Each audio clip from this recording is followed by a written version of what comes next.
Laurent Wauquiez, on retrouve Jean-Marie Le Guen, député socialiste de Paris et partisan, compagnon même de Dominique Strauss-Kahn. Je vous propose un débat autour de la présidentielle de 2012. Et tout d'abord, qu'est-ce qu'il va prévaloir en 2012? C'est le fond, le programme ou l'identité du candidat, son style? Jean-Marie Le Guen. Oui, vous avez raison d'avoir une certaine inquiétude, Olivier Mazerolle. On peut se poser la question de savoir si nous aurons une campagne à la hauteur des enjeux pour notre pays et pour les Français, ou bien si l'on va s'arrêter à une campagne très près du caniveau. Donc, première interrogation. Mais je crois, pour ma part, j'ai confiance dans le regard des Français. C'est-à-dire qu'au-delà du système politico-médiatique, et on peut y participer les uns ou les autres à un moment, je suis convaincu que les Français, eux, se détermineront sur les questions essentielles pour leur avenir, ce qui aujourd'hui les inquiète, ce dont parfois ils souffrent très, très durement. Et donc je pense que ce sont évidemment les questions économiques et sociales qui seront au centre, et notamment la question de la croissance, qui est évidemment ce Graal que nous n'arrivons pas depuis maintenant plusieurs années à retrouver, et qui est la solution, ou en tout cas le chemin qui nous permettra de desserrer tous les étaux économiques et sociaux. Laurent Wauquiez. Et financiers. Pour moi, il y a deux questions majeures sur cette élection présidentielle de 2012. La première, c'est la place des classes moyennes. Depuis 20 ans, on a un recul de la part de la richesse nationale qui est affectée aux classes moyennes. La sortie de crise a d'abord tapé sur les classes moyennes parce que ce sont elles qui travaillent. Et donc la question, c'est comment est-ce qu'on reconforte sur la France d'après-crise les classes moyennes. C'est des questions très précises. La question de la propriété de mon logement, la question de la différence entre les revenus du travail et les revenus de l'assistance, le financement des études supérieures, un sujet très sous-estimé qui est majeur dans le poids des dépenses contraintes des classes moyennes. Ça, c'est le premier thème. Et le deuxième, qui est relié d'ailleurs à ce qu'on disait sur la Chine, est-ce que la France veut un avenir à la Grèce ou à l'Allemagne? Est-ce qu'on veut continuer à avoir un système de déficit, de dépenses très onéreux, ou est-ce qu'on fait l'effort de faire les réformes qui permettent de nous mettre sur un sentier de compétitivité, ce qu'on a commencé à faire? Jean-Marie Le Guen. Oui, moi je ne vais pas segmenter la campagne électorale. Je ne crois pas qu'il faille s'adresser à un électorat puis à un autre. Je crois au contraire, évidemment, que c'est la France tout entière et l'Europe, et la France en Europe, qui est au cœur du sujet. Les Français n'attendent pas une série de petites mesurettes qui vont leur apporter. Bien sûr, ils y sont favorables lorsqu'on leur propose des choix positifs qui vont dans le sens de ce qu'ils souhaitent. Par exemple, le pouvoir d'achat qui a tant souffert. Mais je pense qu'ils ont aussi clairement dans l'esprit que c'est l'avenir de notre société, de notre modèle social qui est en jeu. Alors, on doit parler aux classes moyennes. Pourquoi? Mais pas parce que pour des raisons de segmentation électorale, comme l'on dit, mais parce que, sans doute, c'est sur elles que repose l'avenir de notre pays. Et pourquoi ces classes moyennes ont-elles tant souffert? C'est d'une économie qui est si financiarisée, qui a fait que l'essentiel de la richesse s'est concentré sur une toute petite couche, une petite aristocratie française et mondiale qui a accumulé l'essentiel de la richesse, qui fait que les gens n'ont, au-delà du problème du pouvoir d'achat, ils ont une vision de leur propre entreprise, de leur vécu dans l'entreprise, où ils n'ont plus la fierté, ils n'ont plus la responsabilité, ils ne sont plus associés véritablement à l'avenir économique du pays, et on les considère, pour l'essentiel, on voit toutes ces affaires de souffrance au travail, on les considère évidemment comme des pions. Donc c'est cette idée-là, et de ce point de vue, oui, je veux parler, moi, des classes moyennes, mais pas pour essayer de débiter ici ou là telle ou telle mesure, pour leur dire que nous avons besoin d'une France qui produit, et c'est grâce à elle, et c'est avec leur mobilisation que nous pourrons produire. Laurent Wauquiez. Il y a un mépris... Parlez-vous, tous les deux. Bien moi, sûr. je suis... Il y a un mépris très français pour la question des classes moyennes. Quand vous allez en Allemagne, on parle des classes moyennes. Quand vous allez en Angleterre, on parle des classes moyennes. Quand vous allez aux États-Unis, la question des middle class est un sujet central. Et en France, on a l'impression que c'est un tabou. On n'assume pas de mettre ce sujet sur la table. Je vais prendre un exemple précis. Dans le programme du Parti socialiste, vous proposez 50 milliards d'impositions supplémentaires. Je le conteste. Je m'en doute. Dans lequel, notamment, il y a des propositions qui consistent à revenir sur les heures supplémentaires, qui bénéficient d'abord aux classes moyennes. Dans lesquelles il y a comme proposition de taxer l'assurance vie, qui bénéficie à 30 millions de Français. Aujourd'hui, c'est ce que vous allez faire, monsieur le ministre. Monsieur vous allez, cet été, pour soi-disant financer la dépendance, qui touche directement les classes moyennes, vous allez ponctionner l'assurance vie. J'ai entendu ces propos, j'étais étonné que vous les teniez, puisque justement, c'est vous qui allez... Il faut dire que cette année, vous avez rajouté 10 milliards d'impôts sur les classes moyennes, pas sur les plus riches. Enfin, vous prenez la question de l'imposition, vous regardez votre feuille d'impôt et vous regardez votre feuille d'impôt locaux. À Paris, en région Île-de-France, dans toutes les régions, moins cher de la France entière. Dans toutes les vous régions. n'avez pas de chance, choisissez une autre ville. Monsieur Le Guen, dans toutes les régions socialistes, le taux d'imposition, il suffit que les Français regardent, a explosé. Et je crois que un des points de rendez-vous, vous avez un programme PS qui repose sur un raisonnement assez classique qu'on peut assumer. Augmentation de la dépense publique, financement par des impôts sur les classes moyennes. Nous, il faut qu'on soit sur protection des classes moyennes et les efforts pour restaurer la compétitivité de notre économie. Mais je crois que c'est des vrais choix, qui sont des choix nobles et vertueux, avec deux visions politiques différentes. En 10 ans, votre majorité aura augmenté de 73% la dette des Français. Pour l'essentiel, cette dette ne s'est pas faite en raison de la crise économique, on pourrait le penser, mais pour l'essentiel par les choix budgétaires et notamment la défiscalisation, le fameux bouclier fiscal notamment, mais aussi la suppression... Qui n'existe plus. Est-ce que vous pouvez me dire combien est-ce qu'il représente, le bouclier fiscal? Combien il représentait? Mais bien sûr, il représente chaque année 600 millions d'euros. C'est fini. 600... Non, attendez, c'est fini. Mais je comprends que ça vous embarrasse. Non seulement il n'est pas terminé, mais il continuera. C'est une mesure qui a totalement sauté et sur laquelle on a corrigé les choses. Vous ne pouvez pas dire ça. Mais bien sûr ça n'a jamais été voté. Il y a un bouclier fiscal aujourd'hui. Il y en a non seulement un pour 2011, mais soyons plus précis encore. Vous connaissez, vous êtes énarque, je crois, donc vous connaissez la fiscalité de notre pays. Voilà. Mais moi, j'ai fait des efforts pour me rapprocher de la fiscalité parce que c'est quelque chose qui m'importe. Et donc en 2012, ceux qui ont le bouclier fiscal, eh bien, continueront à en profiter, et ceux qui étaient à l'ISF, du moins une partie d'entre eux, ne le paieront plus. C'est-à-dire que c'est le double bingo pour une toute petite partie de la population. Voilà ce que vous appelez les classes moyennes. Est-ce que pour vous, les classes moyennes, monsieur Wauquiez, c'est ceux qui bénéficient du bouclier fiscal et de l'impôt sur la fortune? Est-ce que c'est ça votre définition des classes moyennes? Monsieur Le Guen, à votre différence, moi je suis dans un territoire où on sait ce que c'est que les classes moyennes. Vous dire que moi aussi je suis offshore. Ah bah disons que... Vous savez, Notre-Dame, pourtant, ça devrait évoquer chez vous des racines. Vous voyez?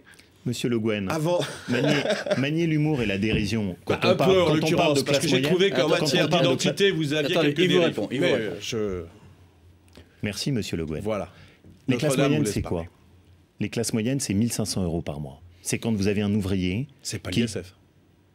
Non, c'est pas l'ISF. Ça n'est pas d'ailleurs non plus visiblement les revenus de M. Strauss-Kahn. Les classes moyennes, c'est une réalité de terrain. Je vous confirme. Merci. Oui. Ni les vôtres, ni les miens. Les classes ni moyennes, ceux de M. Mazerolle. Les classes moyennes. Et les Français n'ont pas de doute là-dessus. Les classes moyennes, c'est une réalité de terrain. Une réalité. M. Mazerolle de... Est-ce que, en dehors de votre humour sur des sujets sérieux, on peut essayer de traiter les choses un peu de façon... Allez-y, excusez-moi. C'est très aimable à vous. Merci, M. Le Guen. Les classes moyennes, c'est quoi? C'est entre 1 500 € à peu près et 4 500 € de revenus dans un couple. C'est ceux qui financent l'ensemble de notre solidarité nationale. C'est ceux qui font tourner la machine. C'est ceux qui permettent d'avoir un dynamisme économique. C'est ceux que dans votre programme, vous proposez de ponctionner de façon extrêmement importante. D'ailleurs, M. Cahuzac l'a reconnu lui-même en disant oui, dans le programme du Parti socialiste, ça se traduira par des impositions supplémentaires, notamment sur les classes moyennes. Bah là, désolé, on a une vraie différence. Vous rajoutez peut-être un petit peu. Là, on a une vraie différence. Donc, effectivement... depuis 10 ans, vous avez accru l'endettement. Cet endettement, c'est un impôt à venir sur les classes moyennes. Ça, c'est très clair. Vous savez... Attendez, si vous le permettez, je vous ai laissé parler. Très brièvement. Mais non, on a toujours cette impression-là. Je vous remercie de cette solidarité. Mais je vous remercie de cette mansuétude. Alors, vous avez un peu d'avance quand même. Vous avez un peu d'avance quand même. Bon. Donc, je pense, et je dis très sincèrement que, évidemment, et cette année d'ailleurs, les Français, et les classes moyennes tout particulièrement, vont payer 10 milliards d'euros supplémentaires d'impôts. Et c'est vrai qu'au regard de la situation financière du pays, prétendre le contraire est un pur mensonge. Et donc lorsque l'on dit que l'on ne paiera pas, que l'on n'augmentera pas les impôts, ça veut dire qu'une seule chose, ce sont les impôts indirects, et les impôts qui n'augmenteront pas, c'est pour les plus riches. Ce que vous allez faire, bouclier fiscal, ISF, à nouveau. Donc il y aura un effort fiscal. Je veux dire...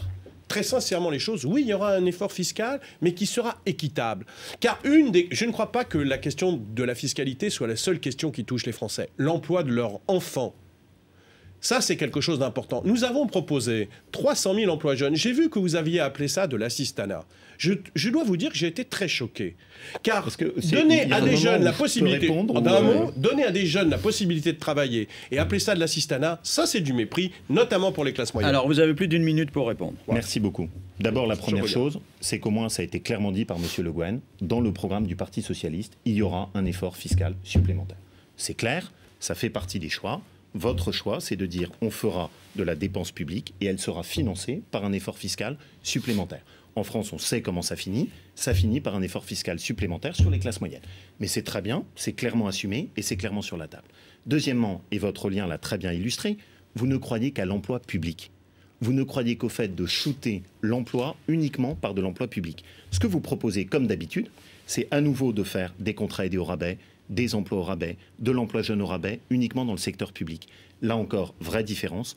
Nous, ce qu'on souhaite, c'est faire en sorte que nos entreprises, par le biais de l'innovation, par le biais de la recherche, en travaillant sur nos PME, en essayant d'alléger les contraintes sur l'artisanat, puissent embaucher et donner toute leur place à nos jeunes sur des vrais emplois. Alors, on voit bien les différences. Je voudrais aussi quand même vous poser une question sur la nature des candidats. Bon, vous êtes évidemment favorable à une candidature de Nicolas Sarkozy, vous êtes favorable à une candidature de Dominique Strauss-Kahn. On a l'impression que ces deux-là, ça va faire des étincelles entre les deux. Jean-Marie Le Guen. Écoutez, moi je souhaite que le débat... Vous avez entendu Laurent Wauquiez tout à l'heure nous parler de la Porsche tranquille. Oui, mais j'ai entendu aussi qu'il avait dit des bêtises précédemment.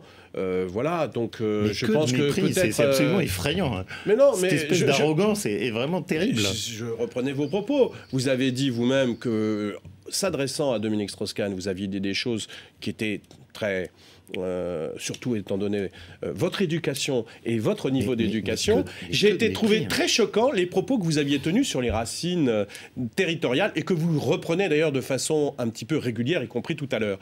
Mais j'ai compris que vous reveniez, que vous les regrettiez. Vous voyez, en politique, on peut regretter certaines attitudes. Il y a des péchés véniels et il y a des péchés fielleux. C'est pas la même chose. Visiblement, en tout cas, la différence, c'est que moi, je sais reconnaître mes erreurs. Et vous savez donner des leçons d'arrogance. Vous avez compris, quand je parlais de péché véniel, je parlais pour mon camp. Et les péchés fielleux, c'était plutôt les vôtres, vous avez compris. J'avais bien compris que ça allait jusqu'au bout de l'arrogance, monsieur Le Guen.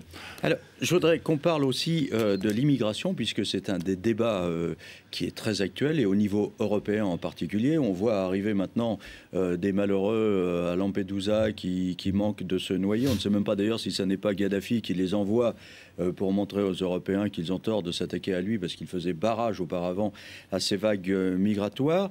Monsieur Le Guen, comment le Parti socialiste approche-t-il cette question? Alors, je vais peut-être vous surprendre. Moi, j'ai trouvé normal que le gouvernement français interpelle l'Europe sur cette question. Parce que, indiscutablement, moi, je suis évidemment pour Schengen, j'y reviendrai, mais ça dysfonctionne relativement. Pourquoi ça dysfonctionne? Et là aussi, je vous entendais tout à l'heure. Je n'ai pas du tout les mêmes appréciations sur les dysfonctionnements. Je pense que la première des choses que nous devrions avoir, c'est de la prévention. Nous savons que nous sommes dans une situation déstabilisée dans toute l'Afrique du Nord. Et j'allais dire, nous y participons avec l'affaire de la Libye. Nous participons à cette déstabilisation. Il faut absolument avoir, d'une part, une intervention d'urgence, puisqu'il y a, vous le savez, des camps de réfugiés qui n'ont pratiquement pas de quoi vivre. Et c'est le petit peuple tunisien au milieu de sa révolution qui est là, qui essaye de nourrir toutes ces populations qui arrivent. Ça n'est pas tenable. Il faut un plan d'urgence et un plan stratégique pour la Tunisie.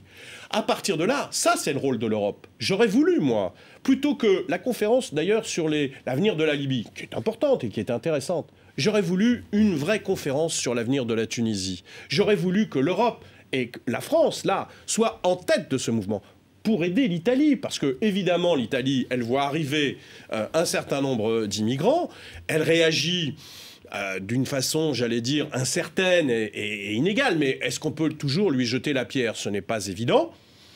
Et en un mot, je terminerai là-dessus, c'est revenir à l'idée qu'on peut fermer les frontières, que ça va être le moyen de gérer ce problème, est à la fois une illusion et une faute. Une illusion parce qu'on n'arrêtera rien à nos frontières. On ne va pas rétablir un ensemble de frontières avec tous les pays européens autour de nous. Et deuxièmement, c'est dangereux parce que ça donne raison à ceux, et vous voyez à qui je fais allusion, qui pensent qu'il faut revenir définitivement sur Schengen. Laurent Wauquiez. Alors, d'abord, la première chose, sur les termes du débat. J'ai écouté notamment les propos qui ont été ceux du porte-parole du Parti socialiste, Benoît Hamon, ou du maire de Paris, Bertrand Delanoë, qui ont eu des positions que je respecte, qui ne sont absolument pas les nôtres, qui ont consisté à dire il faut qu'on accueille les immigrés tunisiens qui sont rentrés illégalement en Europe et qu'on leur fasse une place. Autrement dit, c'est la vieille voie classique, que d'ailleurs visiblement M. Le Guen ne partage pas, mais qui est quand même la voie prônée par le porte-parole socialiste. Si vous voulez, hein. Mais merci. Je vous en prie. C'est très gentil à vous. C'est la vieille voie classique du Parti socialiste qui consiste à prôner les régularisations massives et la porte ouverte sur l'immigration illégale. Notre conviction, c'est que c'est une impasse. C'est une impasse pourquoi ? Parce que des personnes qui arrivent illégalement en Europe, auxquelles vous n'êtes pas capable de trouver un emploi, vous vendez du sommeil, et pour eux, et pour nous, et surtout pour les pays dont ils viennent. Donc, notre logique est très simple, pas de place pour l'immigration illégale. Et on ne peut pas faire de prime à l'immigration illégale. Après, comment est-ce qu'il faut le faire ? Il faut le faire de deux manières. La première, mais sur laquelle on a déjà œuvré, qui est d'essayer d'aider la Tunisie, d'aider l'Égypte, refuser pour autant la dictature en Libye. Ne me dites pas qu'on va acheter la sécurité auprès d'une dictature sanglante qui massacre sa population, et c'est pas ce que vous avez dit. C'est pas moi qui l'ai invité. Et d'essayer là-dessus de tenir avec une coopération. Mais cette coopération doit être sur des bases claires. Et la base claire, c'est qu'on est prêt à vous aider, mais il faut aussi que vous fassiez l'effort de réguler votre immigration illégale. On l'a réussi. On l'a réussi entre l'Espagne, le Maroc et le Sénégal. Donc on peut parfaitement réussir la même chose, mais ça ne peut se traduire par aucune mollesse, aucun point de faiblesse dans la gestion de nos frontières. Et c'est là où on a besoin de l'Europe. Oui, je disais simplement que Bertrand Delanoë disait que quand des gens sont à Paris, et ce n'est pas de la faute de Bertrand Delanoë, vous voyez ce que je veux dire ? S'ils sont à Paris, c'est aussi que le gouvernement que vous avez fait n'a pas été capable de créer les conditions. Il disait que dans ces conditions-là, il fallait que ces gens-là soient bien traités, accueillis, non temporairement, et reconduits à la frontière lorsqu'ils n'ont pas les papiers qui correspondent. Parce que nous n'avons jamais approuvé l'immigration clandestine. Un mot là-dessus ? Non, un mot là-dessus, c'est effectivement exactement la mécanique qui a conduit aux régularisations massives à l'époque du gouvernement de Lionel Jospin. Ils sont à Paris, ils sont à Paris ces gens. Notre logique est simple, quelqu'un qui est rentré illégalement doit être conduit tout de suite. Mais c'est ce que Sinon, vous ne faites pas. Il n'y a plus d'état de droit. C'est ce que vous ne faites pas, parce que vous n'avez pas les moyens juridiques de le faire, vous regardez ce qui s'est passé à Nice, vous regardez la façon dont on a géré la coopération avec l'Italie, ça a été très clair tout de suite. Enfin, les Parisiens, à tout le moins, savent qu'aujourd'hui, il y a des réfugiés tunisiens qui peuvent être contrôlés effectivement par la police, mais qui sont relâchés et qui, pour l'essentiel d'entre eux, ne sont pas reconduits à la frontière. Pourquoi ? Parce que pour partie, ils ont des documents donnés par l'Italie qui leur permettent de rester sur le territoire européen. Ça, c'est parfaitement faux, puisqu'il y a un traité qui est le traité de Chambéry et qui permet d'avoir Je renvoie à la presse pour savoir si oui ou non, aujourd'hui, il y a des Tunisiens présents à Paris qui sont à la fois successivement arrêtés et relâchés. Voilà. Plutôt que reconduits. C'est vrai qu'ils sont souvent relâchés. Non, mais ils sont arrêtés et à chaque fois qu'on peut le faire, quand c'est dans le cadre, notamment de ce qui s'est passé à Lampedusa, ils sont reconduits à la frontière. Après qu'on ait un droit à renforcer, j'en suis sûr, que pour autant les propos type ceux qui sont tenus en ce moment par le Parti socialiste soient une vraie erreur sur la gestion de l'immigration. Mais n'inventez pas le Parti socialiste de vos rêves. Laissez-nous être dans la réalité. Continuez à fantasmer votre Parti socialiste. Nous sommes dans la réalité. Monsieur Le Guen, ça me fait plaisir parce que vous aurez beaucoup de travail. Mais quittez un peu le centre de Paris parce qu'il n'y a pas tout à fait que ça. Je ne suis pas au centre, moi, vous savez. Bon, et ben voilà, on a assisté donc à un débat entre Paris et le Puy-en-Velay. Voilà. Bon, voilà. Ben écoutez, merci messieurs d'avoir débattu sur déjà quelques-uns des thèmes qui pourront être ceux de la campagne présidentielle, puis un thème d'actualité qui est celui de l'immigration. Merci Jean-Marie Le Guen d'avoir été avec nous.